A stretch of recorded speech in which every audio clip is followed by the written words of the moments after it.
Hi hello guys, welcome back to ஆட்டோநாயகன் sport channel. Pro kabaddi season 10ல் தமிழ் தலைவாஸ் டீமோடைய mistake என்னென்னு நம்ம ஒரு வீடியோ அப்லோட் பண்ணியிருக்கோம். பார்க்கலைன்னா டிஸ்கிரிப்ஷனில் லிங்க் தரேன் நண்பா, போய் செக் பண்ணி பாருங்க.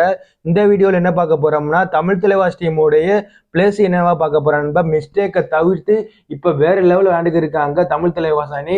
யூபிஓக்கு அகேன்ஸ்டாகவும் பட்னா பைரட்ஸ் டீமுக்கு அகேன்ஸ்டாகவும் வேற லெவல் விளையாண்டாங்க நண்பா. இந்த ரெண்டு மேட்ச்லையும் இந்த ரெண்டு மேட்ச்ல தமிழ் தலைவாசனுடைய பாசிட்டிவ் என்னன்னு பார்க்க போறோம் நண்பா. இந்த வீடியோல இந்த ரெண்டு மேட்ச்லயும் தமிழ் தலைவாசனுடைய பாசிட்டிவ் என்னன்னு கேட்டீங்கன்னா அவங்களுடைய டிஃபென்ஸ் தான் நண்பா.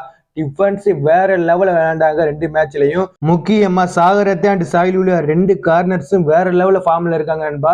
ஏன்னா ரெண்டு பேருமே ஹைஃபை போறாங்க, நல்ல பாயிண்ட் எடுத்து கொடுக்குறாங்க. அப்புறம் எல்லாருமே சொல்லிக்கிருந்தாங்க கவர் பொசிஷன்ல உங்க ரெண்டு பேரும் மாத்துங்க, அபிஷேக் அண்ட் மோஹித் இவங்க ரெண்டு பேரும் ஏன் இருக்கிறாங்க, அதனாலதானே மேட்ச் தோத்துக்கிட்டே இருக்கு, அதனால பாயிண்ட் லீக் பண்ணிக்கிட்டே இருக்கேன்னு சொல்லிக்கிட்டே இருந்தாங்க. பட் பட்னா பைரட்ஸ் டீமுக்கு அகேன்ஸ்டா ரெண்டு பேரும் வேற லெவலில் விளையாண்டாங்க நண்பா. அபிஷேக் மோஹித் இவங்க ரெண்டு பேரும் 10 பாயிண்ட் எடுத்திருந்தாங்கன்னு நினைக்கிறேன். பட்னா பைரட்ஸ் டீமுக்கு அகேன்ஸ்டா வேற லெவல் விளையாண்டாங்க நண்பா. அபிஷேக் அண்ட் மோஹித்தோட ஸ்ட்ரென்த்துக்கு விளையாடாம புதுசா ட்ரை பண்ணியிருக்காங்க.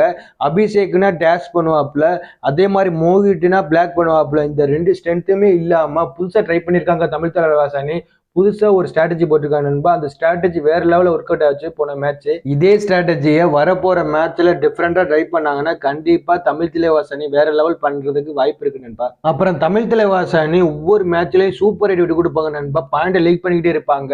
அதனாலதான் உங்களால ஒழுங்காவே பெர்ஃபார்ம் பண்ண முடியாம போச்சு டிஃபென்ஸ்ல. இப்ப ஒரு ஸ்ட்ராட்டஜி போட்டிருக்காங்க, நீங்க ஒருத்தர் வேணா போங்க டிஃபென்ஸ்ல, பட் 3 பேர் 4 பேர்லாம் போயிடாதீங்க, பாயிண்ட் லீக் பண்ணிடாதீங்கன்னு ஒரு ஸ்ட்ராட்டஜி போட்டிருக்காங்க நண்பா. இது கரெக்டான விஷயம் நண்பா. ஏன்னா பாயிண்ட் லீக் பண்ணி கொடுக்கறதுக்கு நீங்க ஒரு பாயிண்ட்லயே போச்சுன்னா கரெக்டா இருக்கும்னு கோச் புதுசா ஒரு ஸ்ட்ராட்டஜி போட்டிருக்காங்க நண்பா.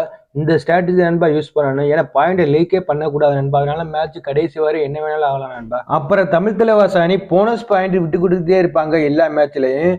இப்ப இந்த மேட்ச்ல இருந்து பாருங்க நண்பா, போனஸ் விடாம ஹைலைன் டிஃபென்ஸ்ல போய் விளையாடுறாங்க நண்பா.